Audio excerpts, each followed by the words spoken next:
ज्ञान गंगा में आप सभी का स्वागत है। कल हमने सगर के पुत्रों की कथा और गंगा जी के पृथ्वी पर आने की कथा को पढ़ा था। आज हम ऋष्यशृंग का चरित्र की कथा को पढ़ेंगे, जो कि इस प्रकार है। वैशंपायन जी बोले, राजन, फिर कुंती नंदन महाराज युधिष्ठिर क्रमशः नंदा और अपर नंदा नाम की नदियों पर गए, जो सब प्रकार के पापों और भय को नष्ट करने वाली हैं। वहाँ हेमकूट पर्वत पर जाकर उन्होंने बहुत सी अद्भुत बातें देखी। उस स्थान पर निरंतर वायु बहता रहता था और नित्य वर्षा होती थी। वहाँ वेदाध्ययन का शब्द तो सुना जाता था, किंतु कोई स्वाध्याय कराने वाला दिखाई नहीं देता था। तब लोमश जी ने कहा, कुरवर, यहाँ नंदा नदी में स्नान करने से पुरुष तत्काल पाप मुक्त हो जाता है, इसलिए आप भाइयों सहित इसमें स्नान करें। यह सुनकर महाराज युधिष्ठिर ने अपने भाई और साथियों के सहित नंदा में स्नान किया और फिर शीतल जल वाली अत्यंत रमणीक और पवित्र कौश की नदी पर गए। वहाँ लोमश जी ने कहा, भरत श्रेष्ठ, यह परम पवित्र देव नदी कौश की है।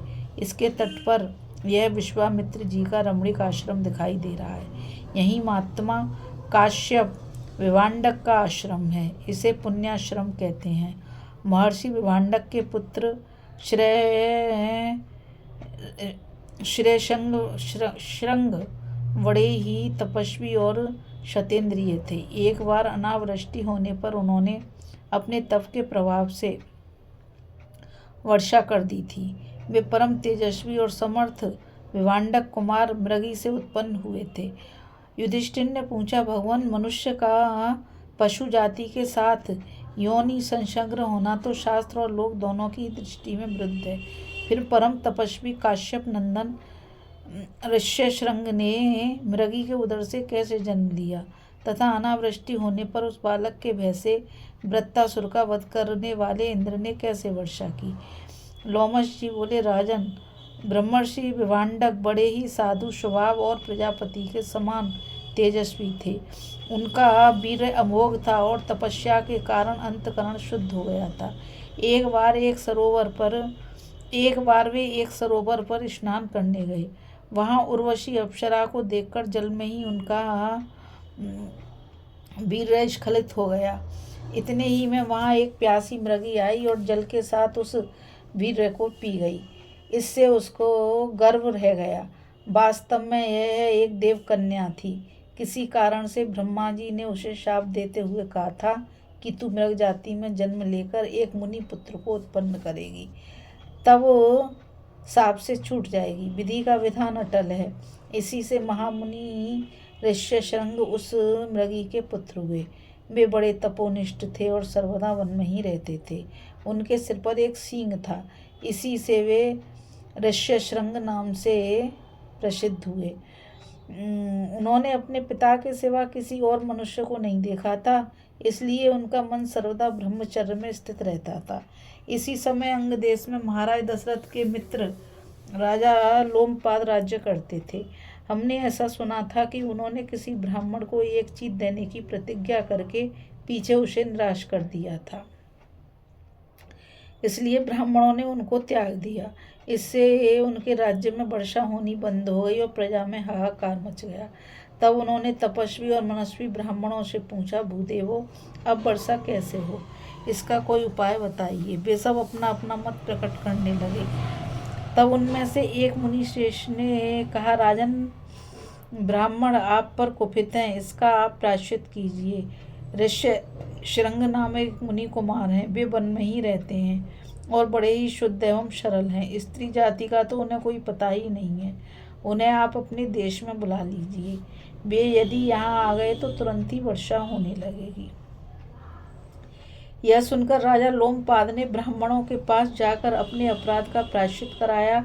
उनके प्रसन्न होने पर उन्होंने अपने मंत्रियों को बुलाकर ऋष्यशृंग को लाने के विषय में परामर्श किया। उनसे सलाह करके उन्होंने अपने राज्य की प्रधान वेश्याओं को बुलाया और उनसे कहा, सुंदरियों, तुम किसी प्रकार मोहित करके और अपने में विश्वास उत्पन्न करके मुनि कुमार ऋष्यशृंग को मेरे राज्य में ले आओ। तब उनमें से एक वृद्धा वेश्या ने कहा, राजन, मैं तपोधन ऋष्य शृंग को लाने का प्रयत्न तो करूंगी, परंतु मुझे जिन जिन भोग सामग्रियों की आवश्यकता है उन सबको दिलाने की आप कृपा करें।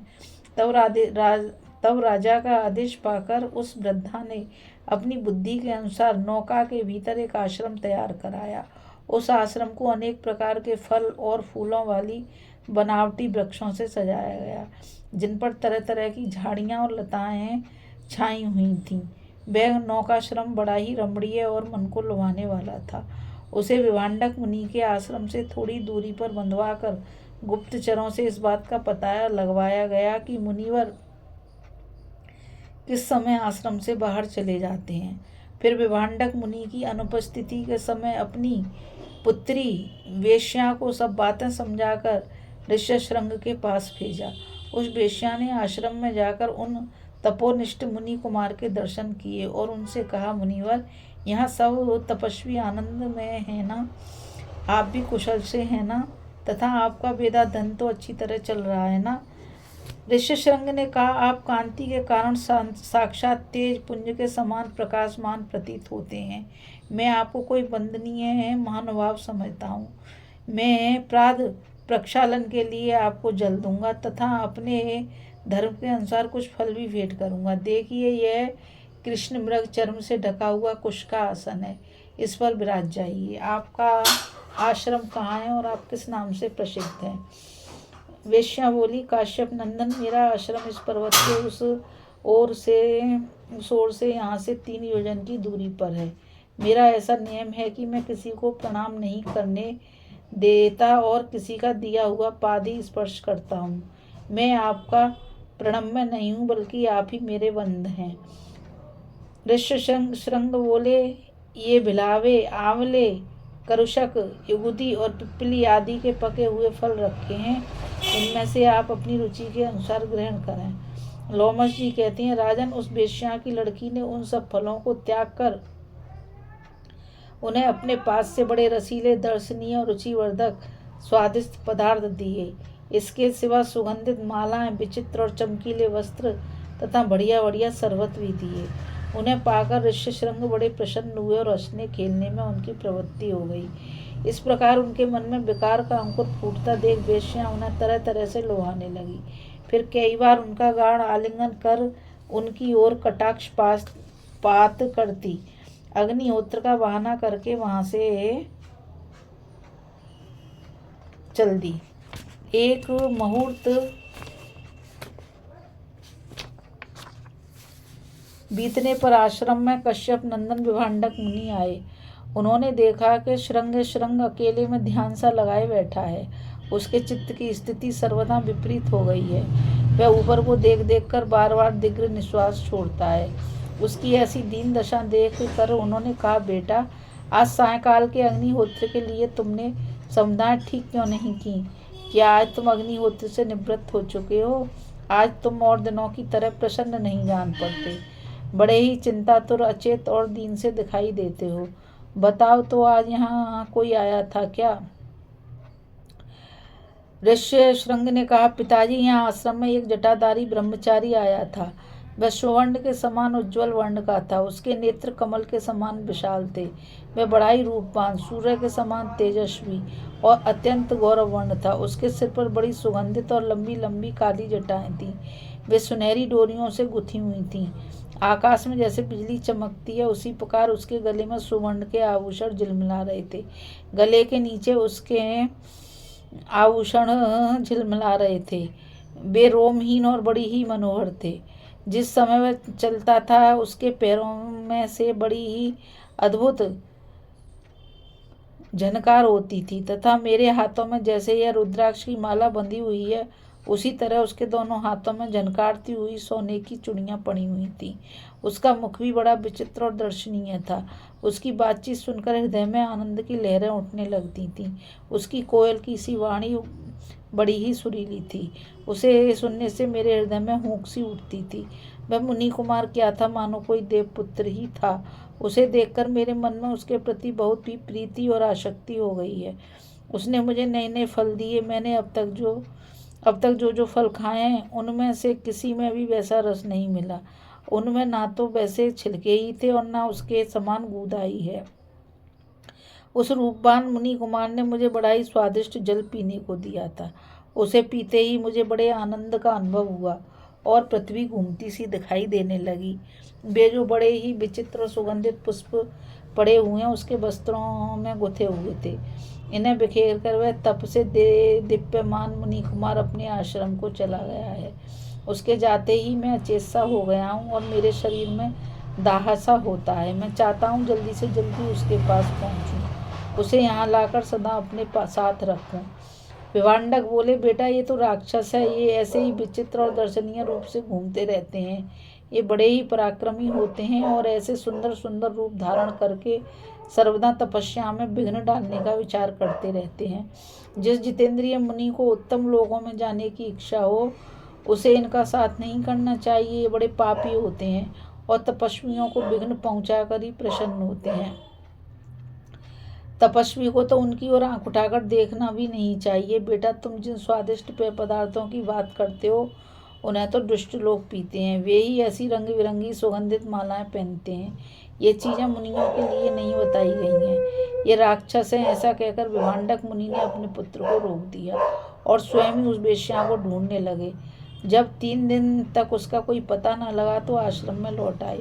इसके पश्चात जब स्रोत विधि के अनुसार विभांडक मुनि फिर फल लेने के लिए गए तो वह वेश्या ऋष्यशृंग को फंसाने के लिए फिर आई।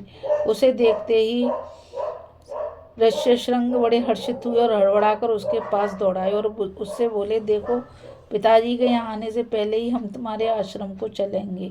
हे राजन, इस युक्ति से विभांडक मुनि के एकमात्र पुत्र ऋष्यशृंग को उन माँ बेटी ने नाव पर चढ़ा लिया और उसे खोलकर वे तरह तरह के उपायों से उन्हें आनंदित करती अंगराज लोमपाद के पास ले आईं। अंगराज उन्हें अपने अंतपुर में ले गए। इतने में ही उन्होंने देखा कि सहसा वृष्टि होने लगी और सब ओर जली जल हो गया। इस प्रकार अपनी मनोकामना पूर्ण होने पर राजा लोमपाद ने अपनी कन्या शांता विवाह दी। इधर जब विभांडक मुनि फल फूल लेकर आश्रम में लौटे तो बहुत ढूंढने पर भी उन्हें अपना पुत्र दिखाई न दिया। इससे उन्हें बड़ा ही क्रोध हुआ और ऐसी आशंका हुई कि सारा षड्यंत्र अंगराज का ही रचा हुआ है। अतः वे अंगाधिपति को उनके नगर और राष्ट्र के सहित भस्म कर डालने के विचार से चंपापुरी की ओर चले। मार्ग में चलते चलते जब वे थक गए और उन्हें भूख सताने लगी तो वे ग्वालियों की संपत्तिशाली घोषों में आए। ग्वालों ने उनका राजाओं के समान बड़ा आदर सत्कार किया और वहां उन्होंने एक रात विश्राम किया। जब गोपों ने उनकी अत्यंत अवगत की तो उन्होंने पूछा, क्यों भाई, तुम किसके सेवक हो?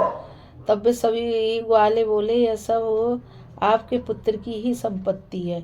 इस प्रकार देश देश में सत्कार पाने से और ऐसे ही मधुर वाक्य सुनने से उनका उग्र कोप शांत हो गया और वे प्रसन्न चित्त से अंगराज के पास पहुँचे। नरश्रेष्ठ लोमपाद ने उनका विधिवत पूजन किया। उन्होंने देखा कि स्वर्गलोक में जैसे देवराज इंद्र रहते हैं वैसे ही वहाँ उनका पुत्र विद्यमान है। साथ ही उन्होंने विद्युत के समान चमचमाती अपनी पुत्रवधू शांता को भी देखा। पुत्र को अनेकों ग्राम और घोष मिले देखकर तथा शांता को देखकर उनका सारा क्रोध उतर गया। फिर तो जिसमें राजा लोमपाद की विशेष प्रसन्नता थी वही काम उन्होंने किया। पुत्र को वहीं छोड़कर उन्होंने उससे कहा, जब तुम्हारे पुत्र उत्पन्न हो जाए तो राजा का सब प्रकार मन रखकर वन में ही चले आना। ऋष्यशृंग भी पिता की आज्ञा का पालन कर फिर उन्हीं के पास चले आए। शांता भी सब प्रकार अपने पति के अनुकूल आचरण करने वाली थी। वह भी वन में ही रहकर उनकी सेवा करने लगी। जिस प्रकार सौभाग्यवती अरुंधति वशिष्ठ की, लोपामुद्रा अगस्त की और दमयंती नल की सेवा करती थी, उसी प्रकार शांता ने भी अत्यंत प्रेम पूर्वक अपने वनवासी पतिदेव की सेवा की। यह पवित्र कीर्तिशाली आश्रम उन्हीं ऋष्यशृंग का है। इसके कारण इस समीपवर्ती विशाल सरोवर की शोभा भी बहुत बढ़ गई है। इसमें स्नान करके तुम कृत और शुद्ध हो जाओ, फिर दूसरे तीर्थों की यात्रा करेंगे। अभी आप कथा में ऋष्यशृंग ऋषि के चरित्र की कथा को पढ़ रहे थे और इस कथा में बस इतना ही। आगे की कथा में हम परशुराम जी की उत्पत्ति और उनके चरित्रों का वर्णन की कथा को पढ़ेंगे। अब मुझ गीता रावत को आज्ञा दीजिए, कल फिर मिलेंगे एक नई कथा के साथ। और मैं आप सभी से यही कहना चाहूँगी कि आप इस चैनल को ज़्यादा से ज़्यादा लाइक, शेयर और सब्सक्राइब करिए, ताकि यह अनुपम ज्ञान अधिक से अधिक लोगों तक पहुंच सके। राधे राधे, जय श्री कृष्णा, नमस्कार।